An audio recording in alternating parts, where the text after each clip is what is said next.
pessoal, estamos aqui para mais uma aula de matemática. Situação de aprendizagem 3, as funções com variável no expoente, a exponencial e sua inversa, a logarítmica. Então, nós nesse terceiro bimestre começamos aí com logaritmos, né?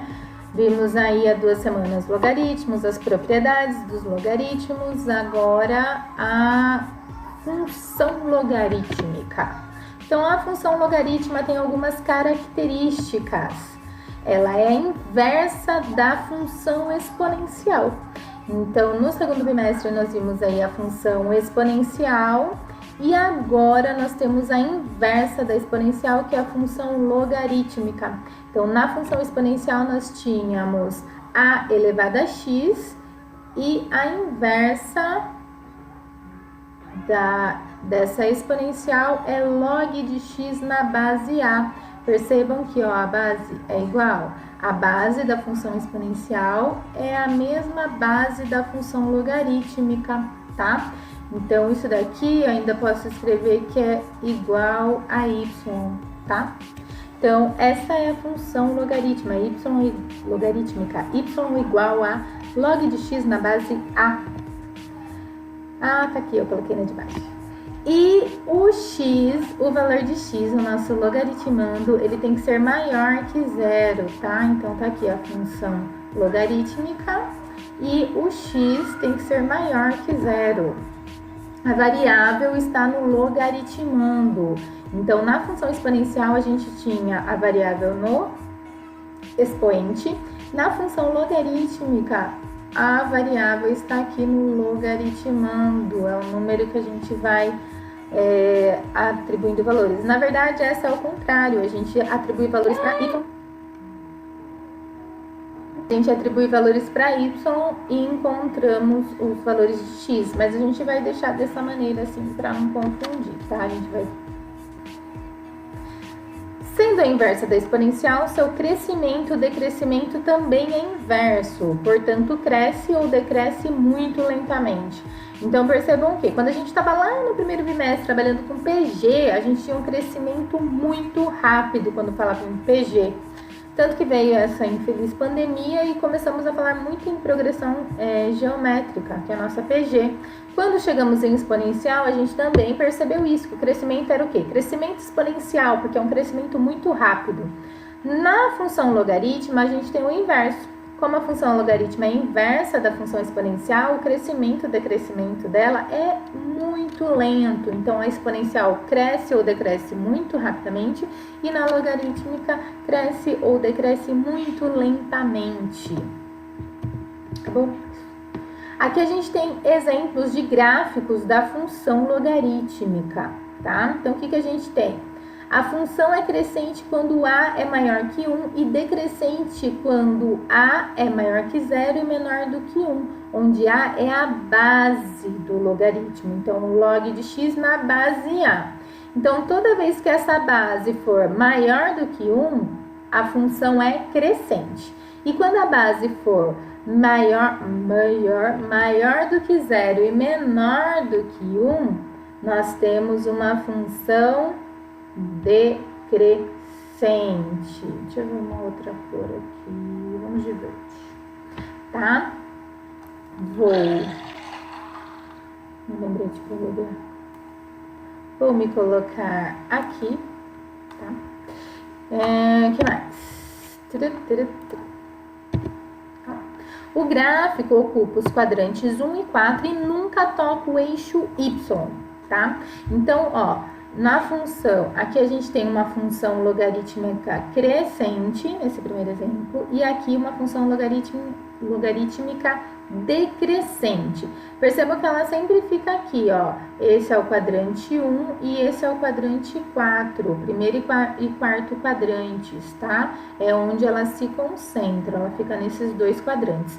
E ela nunca toca o eixo Y. Lembra da exponencial? Que ela ia se aproximando do eixo X, mas ela nunca tocava nem cortava o eixo X. Já a logarítmica, como ela é função inversa, ela não faz isso com o y, com o eixo y. Então, ela vai se aproximando do eixo y tá? Ou ela vem de uma aproximação do eixo Y e ela nunca vai encostar no Y e nem cortá-lo, tá? É o inverso. E fica no primeiro e no quarto quadrante, sempre à direita de Y. Ó, fica.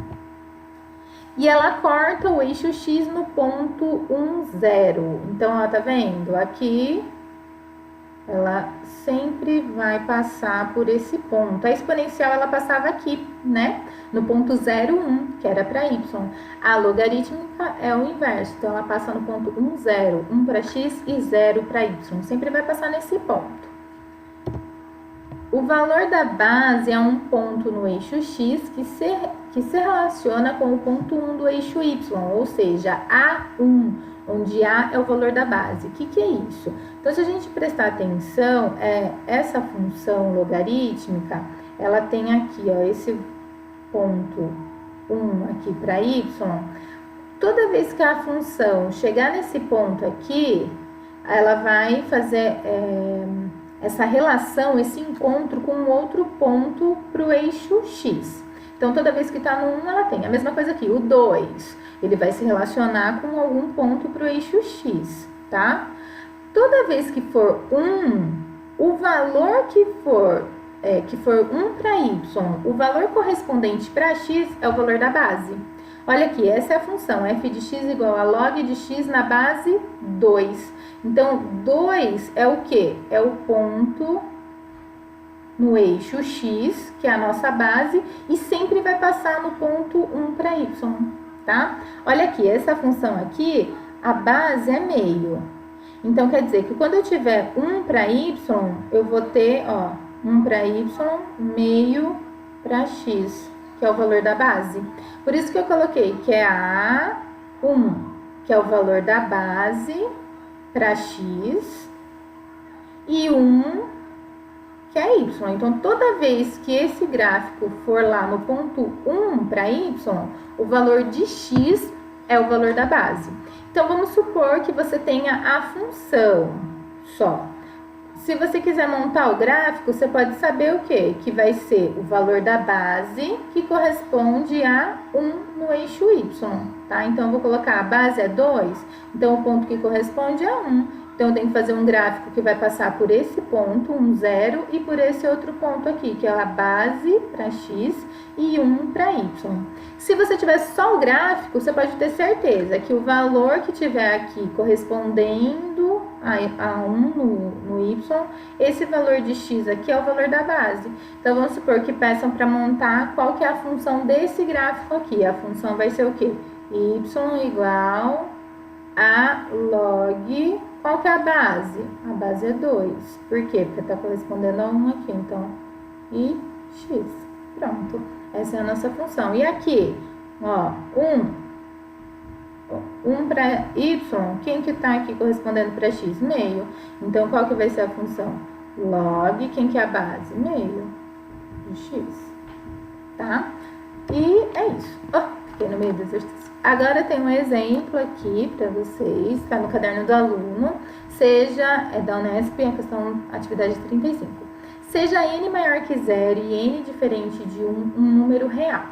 O log de x na base n é igual a 3 log de x na base 10 para todo número real. X maior que 0, acho que não saiu ali. E diferente de 1. Então, tem as alternativas. Vamos fazer aqui. Então, foi dado esse exemplo aqui, né? O log de x. Nossa, o meu x e o meu n parece uma coisa só. Esse é x e esse é n. Lá ele colocou 10, eu não vou colocar aqui porque a gente tem que saber que quando não aparece o valor aqui no logaritmo, ele vale 10, tá?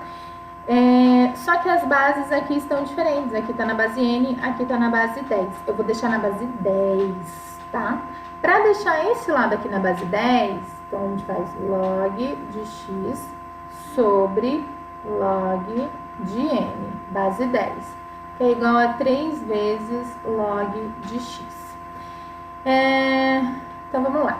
Como ele quer saber o valor de n, eu tenho que isolar esse n. Para isolar esse n, vou tirar ele daqui de baixo. Para tirar ele daqui de baixo, vou passar ele para cá, Então, vou fazer passo a passo. Então, log de x é igual a 3 vezes o log de x. E esse log de n vai passar para cá. Ele estava dividindo, ele passa multiplicando. Só que ele não ficou sozinho. Para ele ficar sozinho, eu tenho que pegar esse daqui e pôr para cá. Se ele está multiplicando, ele vai passar dividindo. Então, olha lá, vai ficar o log de x, que está aqui, sobre 3 vezes log de x, que é igual ao log de n, tá? Então, a gente tem aqui uma divisão, que a gente pode fazer o quê? O log de x com o log de x, eu vou cortar, ó. Log de x dividido por log de x dá 1. Então, vai ficar 1 terço, que é igual a log de n. Esse é n, mais bonitinho. Aí, vou vir pra cá. Daí, a gente tem o quê? A gente tem que o log de n na base 10, ou logaritmo decimal de n, é igual a 1 terço. Vou aplicar a definição, tá? Aplicando a definição aqui, a base é 10, então 10 elevado a 1 terço, que é igual a n. Então, vai ficar 10 elevado a 1 terço igual a n. Esse 1 terço, a gente pode deixar ele na forma de raiz. Só por quê? Porque, olha só, deixa eu ver se eu consigo. Ah, tá aqui, ó. A gente vai ver as alternativas, tá vendo, ó? Não tem nada que tem o expoente 1 terço, nem esse daqui que não ficou direito aqui. Ele é só 30 mesmo, tá? Então, ó, tá vendo? Ele não tem nenhum que seja com um expoente que tenha uma fração. Então, a gente faz o quê? Vamos voltar esse 1 terço, transformar em raiz. Para transformar em raiz, então, fica o 10. Aí, a gente tem o 1, que é o numerador, ele fica expoente, e o 3 é o índice da raiz, que é igual a n. Então, a gente tem que n é igual a raiz cúbica de 10, que 10 é a primeira ele mesmo, tá? Então, vamos ver aqui. Olha lá, a alternativa D. Isso. Raiz cúbica de 10, letra D. Então, é isso, pessoal. Qualquer dúvida, entre em contato.